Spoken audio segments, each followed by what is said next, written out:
유전자 검사를 하겠다고 자신만만해하는 김준하가 반전 결과로 인하여 나가리가 된다는 이야기를 해보겠습니다. 오연두가 가족들도 모르게 사라져버린 후 공태경은 1년 내내 오연두를 포기하지 않고 찾아다녔습니다. 매형에게까지 부탁하여 힘이 닿는 곳까지 주변의 산부인과 의사들에게 오연두를 보면 연락달라고 절박하게 부인을 찾아다니는 동안 친부라 주장하는 김준하는 아무것도 하지 않았는데요. 소유권이 있는 마냥 어차피 오연두는 돌아오는 순간부터 진짜와 함께 자신에게서 벗어날 수 없을 거라며 자신만만해하는 태도를 보여서 저게 애아빠의 태도인가 했네요. 공태경을 비롯해서 가족들은 오연두가 걱정된 나머지 하루하루 피가 말라가는데 이런 김준하의 태도는 비교가 될 수밖에 없었죠. 임산부가 돈 한 푼 없이 어떤 마음으로 혼자서 애를 키우겠다고 숨어버린 건지, 지금 오연두가 얼마나 상황과 환경이 힘들지 걱정하는 구석이 하나도 보이지 않는 것 자체가 공태경과 김준하의 차이를 잘 보여준 부분이었던 것 같습니다. 김준하는 오연두를 만나는 겨우 1년이라는 교제기간 동안에도 바람을 펴서 배우자로서도 빵점이었는데 아빠로서도 불합격입니다. 임신기간 동안 오연두에게 남편 역할이자 진짜에게 아빠 역할을 해준 것은 모두 공태경이었는데요. 때문에 오연두는 처음에는 진짜가 내 아이라고 자신 혼자만의 아이라는 표현을 썼었지만 어느 순간부터는 진짜에게 아빠 이야기를 하며 공태경을 떠올렸었죠. 오연두가 생각하는 진짜의 아빠는 공태경임을 확정지었습니다. 진짜라는 태명도 공태경이 지은 것인데 태어난 아이에게도 공태경이 오연두와 비슷하게 하늘이라는 이름을 지었으면 좋겠다는 말을 흘리듯이 하자 그걸 기억하고 혼자서도 딸의 이름을 하늘이라고 지어놓고 공태경을 생각하며 키우고 있었는데요.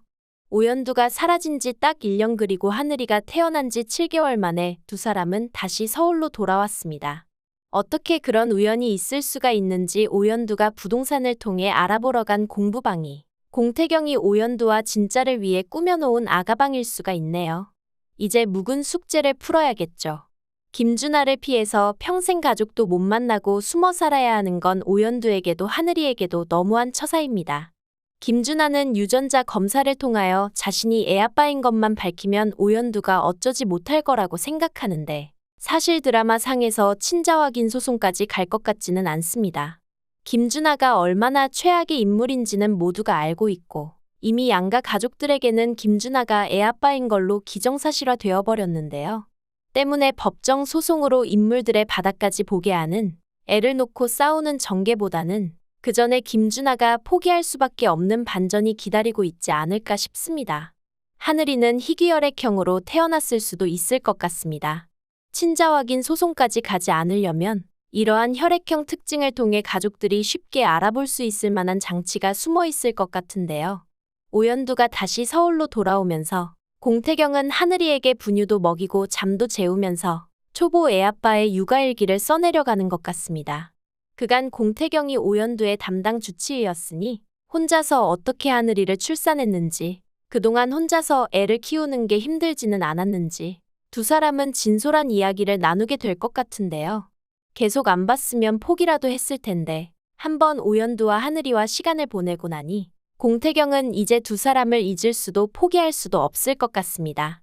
결국 처음에 계획했던 것처럼 가족들을 설득해서라도 함께하겠다는 결론이 나게 될 것 같네요. 가족들도 마찬가지입니다.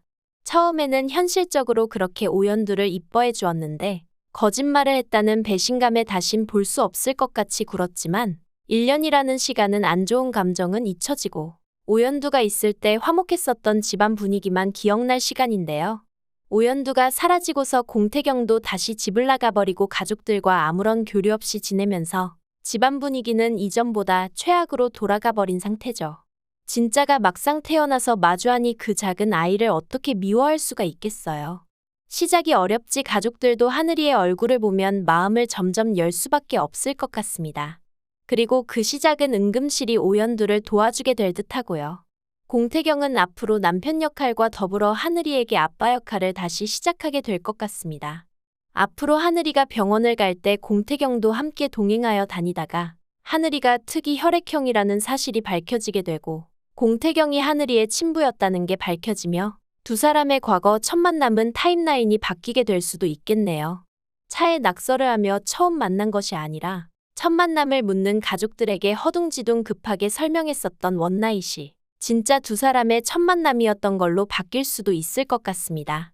가족 드라마이니 쓰레기로 설정된 김준하에게도 반성의 기회가 주어지긴 할 텐데 친자 확인 소송까지 건다면 돌이킬 수도 없기 때문에 그 전에 깔끔하게 용서를 빌고 살아주는 것이 최선인 것 같습니다. 진짜가 나타났다를 보는 시청자들의 가장 큰 요구사항이기 때문에 진짜의 친부가 공태경으로 밝혀지는 반전을 기다리면서 리뷰 마치겠습니다. 구독과 좋아요를 눌러주시면 제가 영상을 만드는데 큰 힘이 됩니다. 시청해주셔서 감사합니다.